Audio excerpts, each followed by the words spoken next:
Good morning, good evening, and good day. Thank you so much for watching Attack Power Gaming today.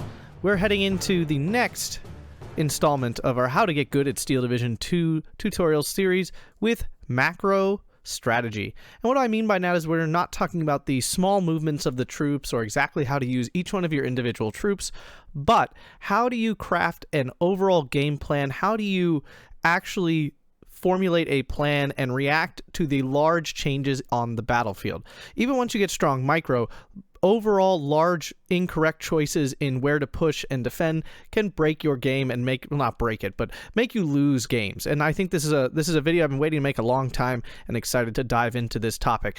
If you enjoyed this video, please hit that like button and hit that subscribe button. It's free to you and it really helps the channel out a lot.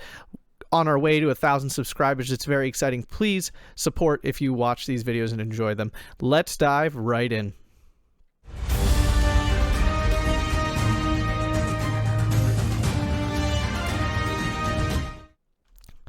So here we are on, again, I really should learn the name of these maps, Costa Rica or something like that. I'm not sure how to pronounce it, but anyway, beside the point. So when deciding what to do in your strategy overall, so the first thing we have to talk about is, of course, the opening of the game. And I do have a tutorial on this. If you haven't seen how to get good at openings, go check that out. Okay, it talks about great starts and things, but that's not, we're not just talking about specific strategies here. We're talking about how to react and how to adapt your plan to the changing environment of the game. So at the beginning of the game, doesn't matter on what map, your first job is to decide where is the place you're going to push. You need to push somewhere every single game.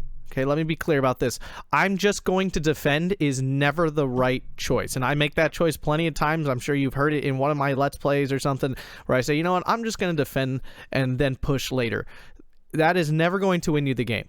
Let me be 100% clear about this. That is not going to win you any game. Once in a while, you'll get lucky and you'll manage to defend against an enemy push, but it is so rare. So you need to actually decide at the beginning of the game, where am I going to make a concentrated effort? So where am I going to actually push forward to capture a flag? You want to try to find places, of course, where there is a density of flags that you can actually capture. So if we look, I'm on the blue side here. Where is the majority of the flags here? We can see we have a blob over here. Right? We have a blob right here, a blob here, and no blob over here. So right off the bat, we can determine that this over here is not a big deal for us, right? On the flip side, we need to consider where are they going to push. So not necessarily where do we need to defend, but where are they most likely to push? Like where is an easy place for them to grab flags? So we have an easier flag to grab here, but it's not a large concentration. It's just this singular flag, right? If we look all the way over here, there's nothing over here. This is an empty field. Flagless. We have one way back here. You could always, I mean, you can reinforce this at any time. Right? So we look towards here. We have a nice little chunk of flags here in the middle with this town and everything. We have a little chunk of flags here. So if we look, most likely places that he will push would probably be this flag here and this flag here. Right? So we need to keep that in mind when making our battle plan, because if you can push in a spot where they are going to push too, your goal then could be to overwhelm their attack force and obviously win then. You can also use the mini map up here to see the little concentrations of little dots here on the map. Okay, let me be honest with you. Very few maps in this game are actually even. Like very, very few. Most have a side that's a little bit easier to get some flags. Most have a side that's a little bit easier to defend or a little bit easier to attack. That's just the asymmetrical nature of the game.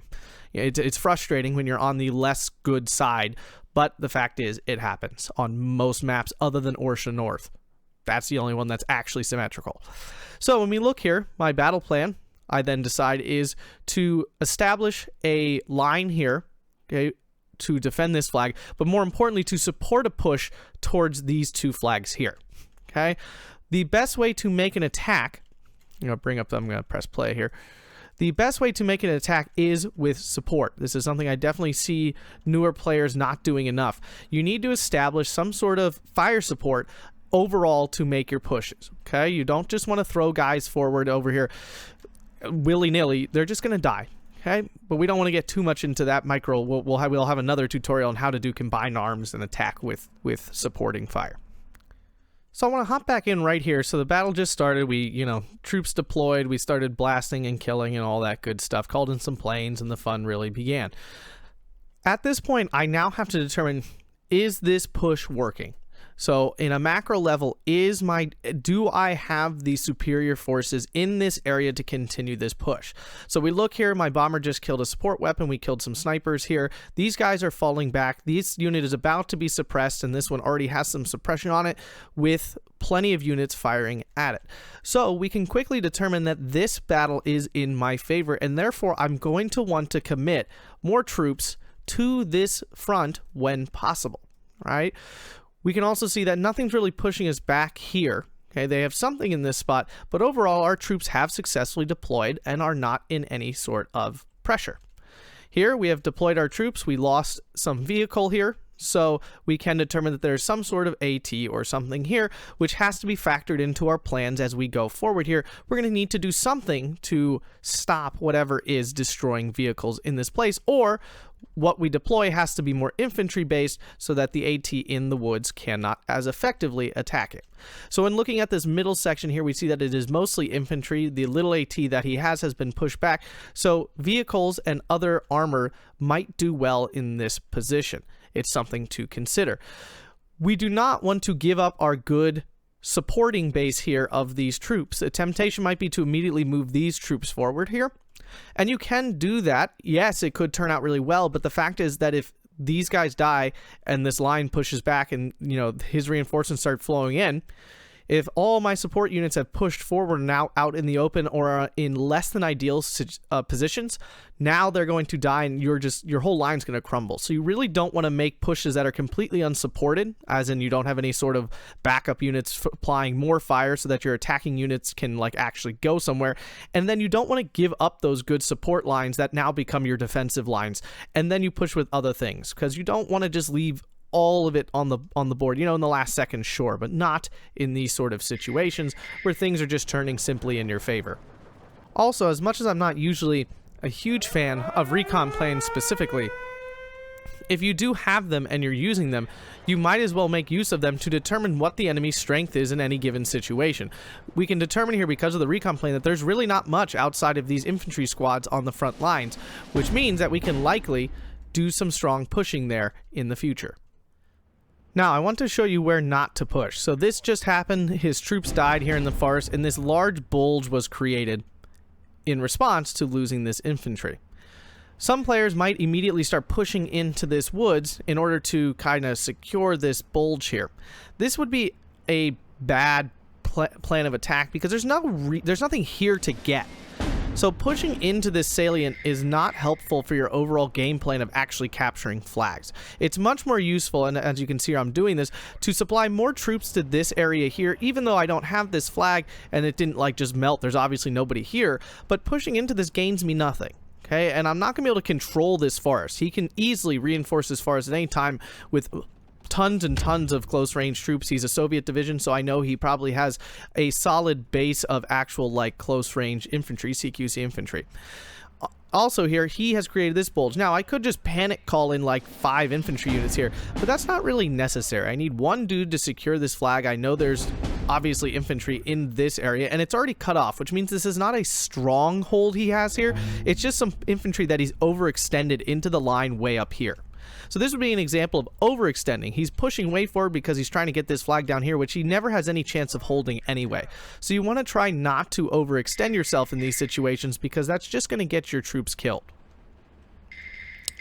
And which is exactly why I didn't push my infantry forward here. It would take a long time to get into here anyway. I wouldn't be able to reinforce it, and his infantry would eventually quite easily overwhelm me. Now you see that this has crumbled here, and your next step is going to be to actually secure this area in some way. One infantry unit's not going to do it. If this is where you want to hold, if this is where you want to plant your flag, you got to actually deploy troops that are going to be able to hold this then and resist future attacks. The thing to keep in mind is the further forward you push your troops, the further away you are from reinforcements and the closer you are to their reinforcements, which means it's going to become harder and harder to effectively react to your opponent's attacks and counterattacks. So when you are pushing forward, you have to consider how far and how difficult it is to get reinforcements to those troops. If your troops are still close to roads and stuff, it's going to be much easier to quickly transport fresh troops into that battlefield. So this area is easier for me to defend and grab because it's got these roads here.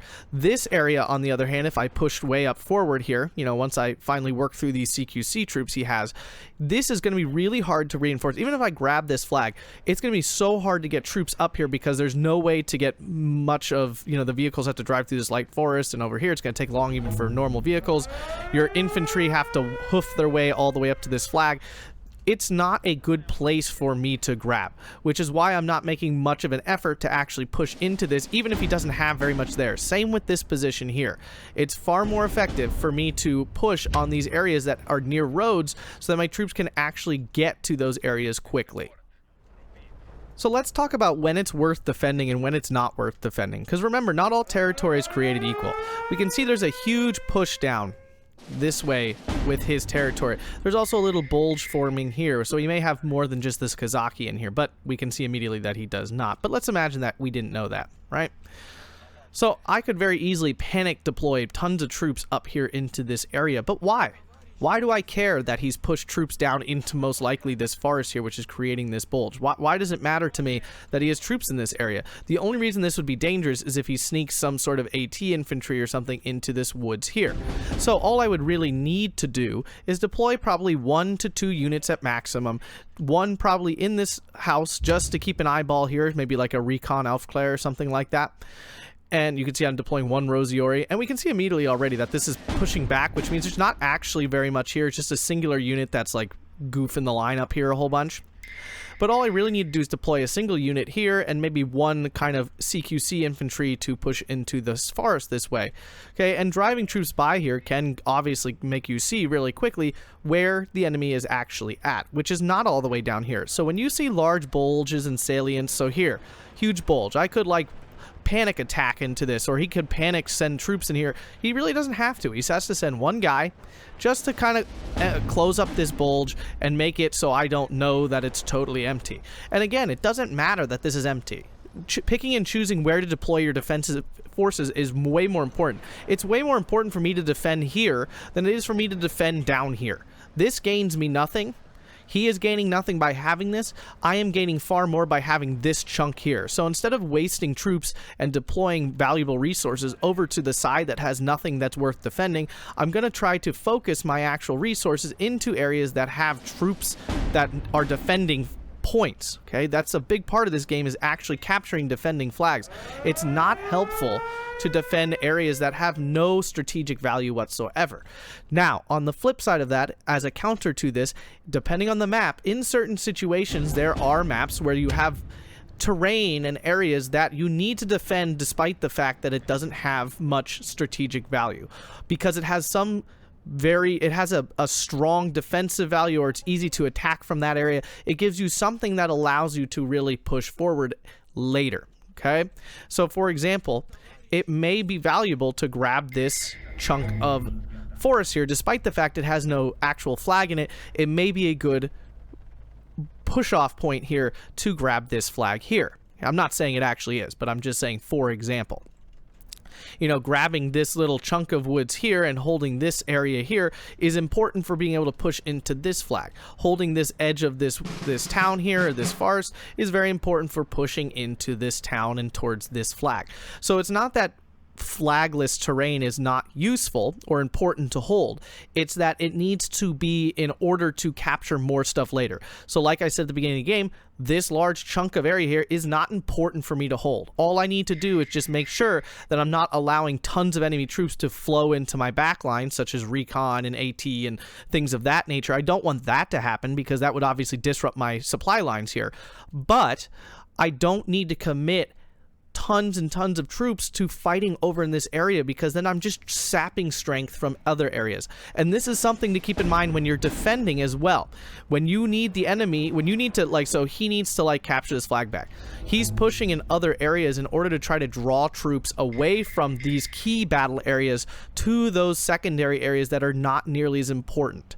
So doing that can really help take the pressure off of other sections. So here, I'm determined there's only so many infantry you can have in this forest. I push forward to clear this out. Now I'm opening up another front potentially to push that he needs to have troops to defend with. Okay, so this is very important. And again, it kind of comes down as well to your income. Now, we were balanced on balance, so I know that he has an equal number of troops available to him, or points available to him. So it's not like there's a huge disparity in the point gap. Like if he was Maverick, I'd have to play differently, because I know that by the end of B phase, he will have had 400 points of troops more than me by the end of that phase, and that's a big deal. So here we see a big salient, and I'm getting this flag, and that's exciting, but I don't need to hold this. It's still too far back. Just because you've randomly captured something and you now have it, you don't need to suddenly deploy tons and tons of troops to defend this really far back flag. You're not going to be able to. It's too far from your supply lines, and you're just asking to waste a lot of troops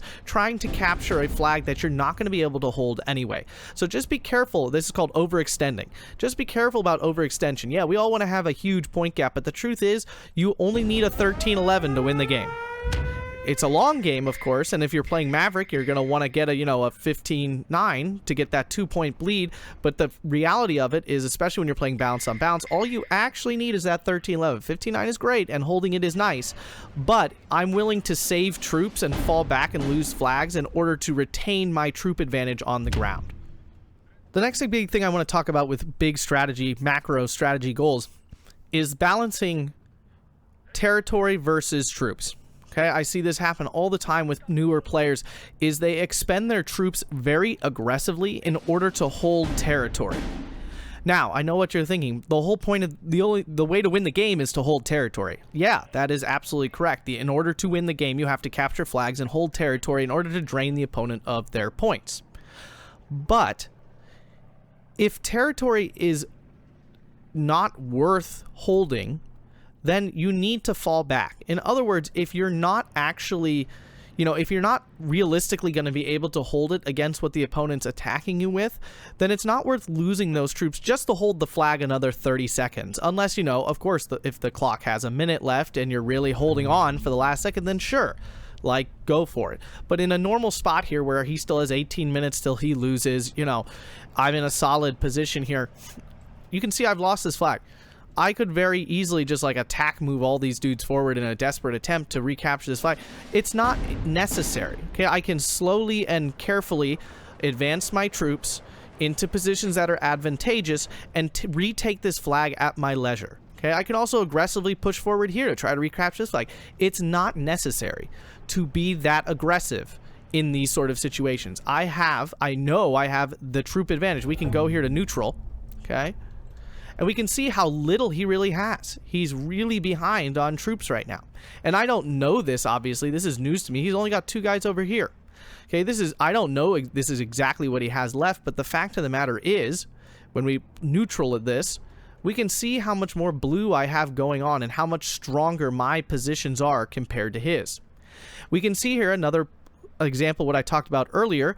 When you want to, take advantage of your troop disparity, you want to push forward into new fronts. All he has here, I don't know this is all he has here, but I can guess based on the way the battle's been going and how well I'm doing over here, that he can't have that much on this end of the map, which is why I'm now going to actually push forward and make an assault over here to capture this flag and divert more troops away from this central position and this position here, so it's easier for me to continue to defend this position with the troops I already have here.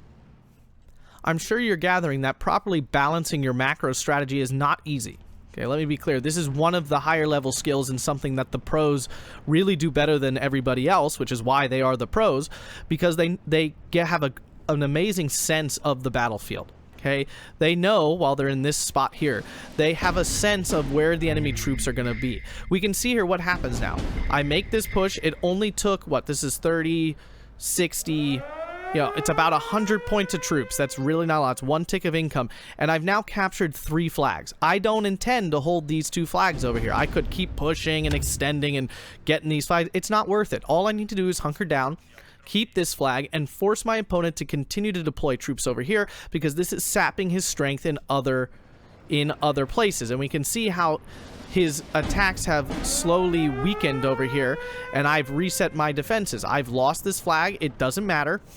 I'm not going to suddenly send 5 or 6 troops over here to aggressively recapture this. I'm in a positive position. I don't need to blow it by being overly aggressive, okay? You need to temper your aggression based on where you're at in the game. If you're winning, you can be a little bit less aggressive and take advantage of your advantageous position to grind the opponent out. That does not mean I stop pushing.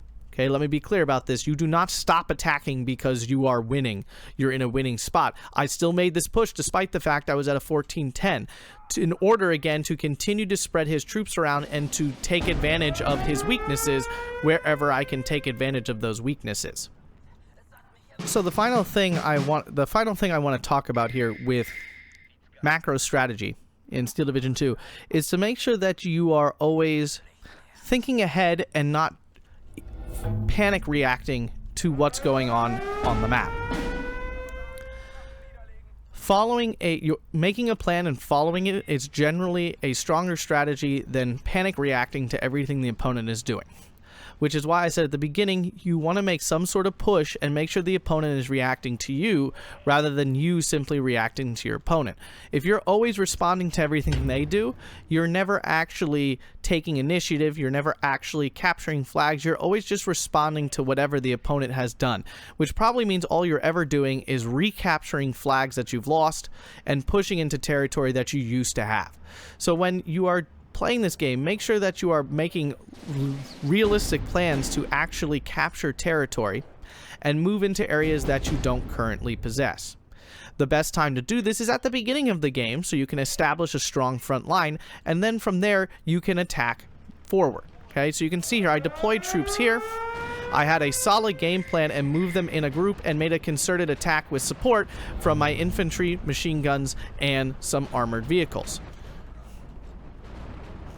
along with a strong AA defense, which can prevent bombers and things from instantly destroying an attack, right? We don't want to just willy-nilly throw tons of troops forward. So when you are playing this game, make sure you have a real plan. Don't just simply throw troops around. Have a plan. I'm going to attack here. Okay, I'm going to call in X troops to make this attack. Okay, I need to determine how much power I need to make that attack and then deploy it smartly with some sort of support. From there, then, you continue to deploy and take advantage. Do not overextend. Okay? At the beginning of the game, yeah, try to exploit big gains that you get. But later in the game, once incomes are higher and things like that, especially in like a balance versus balance, it's less likely that you're going to be able to full-on overwhelm the opponent at that point because the opponent has called in way more stuff. So you just have the way you exploit successes as the game goes on has to change. At the beginning of the game, you can be a lot more aggressive in exploiting successes because the opponents just don't have as much out and can't react as easily to those pushes. Later in the game, you're going to have to be a little bit more methodical and a little bit more steady in your aggression, okay? And make way more planned out attacks in order to be successful because it's no longer really the element of surprise anymore. Okay, it's now I've made a smart attack in this area that opened up a new front or something like that. I've diverted resources from other areas in order to weaken a single flag in order to capture it. So, these are some thoughts on macro strategy in Steel Division 2. I hope you've enjoyed this content. Please hit that like button and subscribe. And have a fantastic day.